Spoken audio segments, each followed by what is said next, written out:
Congress coordination committee సమావేశం జరగబోతోంది. ఇందిరా భవన్ లో ఏఐసీసీ ఇన్ఛార్జ్ మీనాక్షి నటరాజన్ అధ్యక్షతన జరిగే ఈ భేటీకి ముఖ్యమంత్రి Revanth Reddy, deputy CM Bhatti Vikramarka, TPCC అధ్యక్షుడు మహేష్ కుమార్ గౌడ్ తదితరులు హాజరయ్యారు. తెలంగాణలో ప్రభుత్వం, పార్టీ క్యాడర్ మధ్య కోఆర్డినేషన్ లక్ష్యంగా ఈ భేటీ జరగబోతోంది.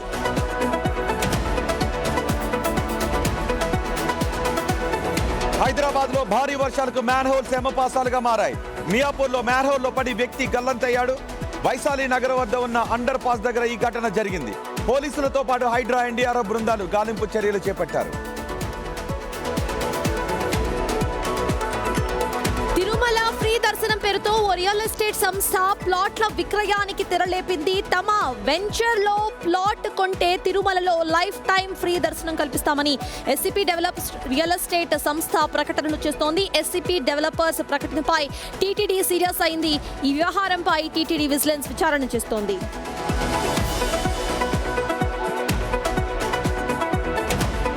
పలాస హిట్ అండ్ రన్ కేసులో మాజీ మంత్రి సిదిరి అప్పలరాజు కొడుకు ఆరవ్కు బెయిల్ మంజూరైంది. ఆయనతో పాటు ప్రమాదానికి తానే కారణమని మొదట పోలీసులకు లొంగిపోయిన ఆరవ్ ఫ్రెండ్ సిద్ధార్థ్ కూడా కోర్టు బెయిల్ ఇచ్చింది. ఇదే కేసులో రిమాండ్ ఖైదీగా ఉన్న అప్పలరాజు బెయిల్ పోలీస్ కస్టడీపై కోర్టులో పిటిషన్ వేశారు.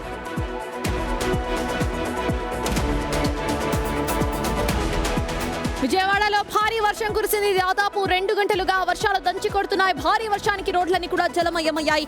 వాహనాల రాకపోకలకు తీవ్ర అంతరాయం ఏర్పడింది. ఈదురుగాలులకు భారీ హోర్డింగ్స్ కూలడంతో పలువురికి గాయాలయ్యాయి. వాహనదారులు తీవ్ర ఇబ్బందులు ఎదుర్కొన్నారు.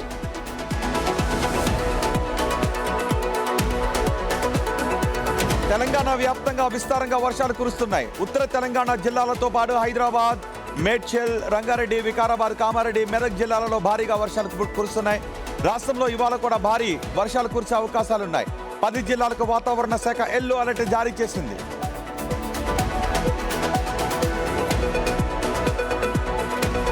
అమెరికా అధ్యక్షుడు డొనాల్డ్ ట్రంప్, ఇజ్రాయెల్ ప్రధాని బెంజమిన్ నెతన్యాహు మధ్య వైట్ హౌస్ లో కీలక భేటీ జరిగింది. 90 నిమిషాల పాటు సాగిన ఈ సమావేశంలో ఇరాన్ అణు కార్యక్రమాలను అడ్డుకోవడం, లెబనాన్ సరిహద్దు భద్రత, గాజాలో శాంతి స్థాపన ఇరు నేతలు సుదీర్ఘంగా చర్చించుకున్నారు. వీటిపై ఇరాన్పై యుద్ధం తర్వాత వీరిద్దరి మధ్య జరిగిన తొలి ముఖాముఖి భేటీ ఇదే.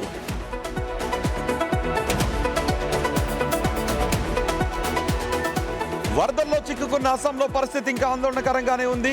పరిస్థితి కొద్దిగా మెరుగుపడుతున్నప్పటికీ 6 జిల్లాల్లో 4.45 లక్షల మందిపై వరద తీవ్ర ప్రభావాన్ని చూపించింది. రాష్ట్రంలో ఇప్పటి వరకు 68 మంది చనిపోయారు.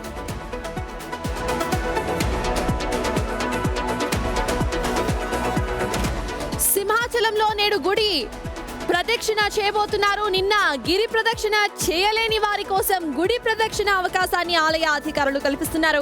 ఈ రోజు స్వామివారి ఆర్జిత సేవలు రద్దు చేశారు. మరోవైపు నిన్న లక్షలాది మంది గిరి ప్రదక్షిణ చేశారు.